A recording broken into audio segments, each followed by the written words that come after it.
The European Parliament is calling on Turkey to recognise that the mass killings of Armenian Christians 100 years ago was a genocide. As the centenary of the Ottoman-era killings approaches, pressure is mounting on Turkey's President Recep Tayyip Erdogan.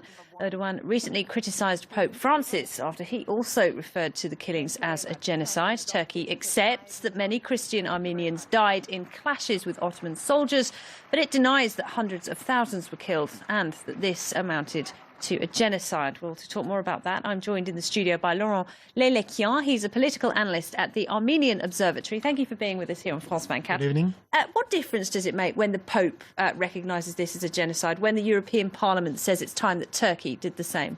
You know, for the European Parliament, that's not the first time, but actually this time, on the eve of the 100th century anniversary, it's a kind of milestone, in that sense that before the recognition, the acknowledgement of the genocide was exceptional and the denial was banal. Now, it banalized the recognition.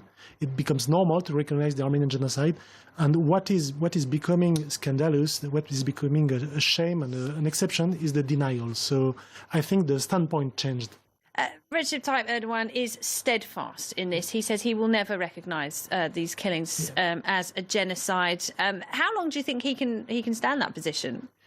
Yeah, of course, the vice is tightening, but you know, that's really a pity, because in this resolution of the European Parliament in the speech of the Pope, there were no condemnation of Turkey. There was condemnation of the denial of the genocide. It's a state policy, and I think that it will be very hard for Turkey to change its mind both for the Islamists like Erdogan or for the Kemalists, because all the population gained some benefit from the looted assets during the genocide. Of course, and as we heard during that debate in Brussels today, many countries stood up and said that they had, traumatic, shameful things that have happened in their countries past. Germany, the obvious one, also Italy, Britain as well. All countries have some kind of past.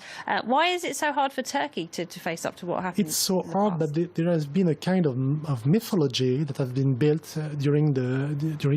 for the Turks, that they were surrounded by foes, by enemies, and they had to fight, and they win the war, the First World War, and they built up themselves. But indeed, they forgot. Most of the young Turks, the young people now in Turkey, have forgotten the past. They have been break from their past, so most of them don't know, and there haven't been any kind of disindoctrination process, any kind of the equivalent of a denazification process in Turkey. So that's why that's so hard.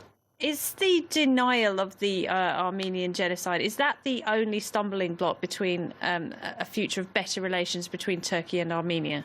Yeah, probably. You know, today, for instance, this little country, this little Republic of Armenia, is blocked by Turkey. Today, Turkey is ally with Azerbaijan in the conflict of Nagorno-Karabakh.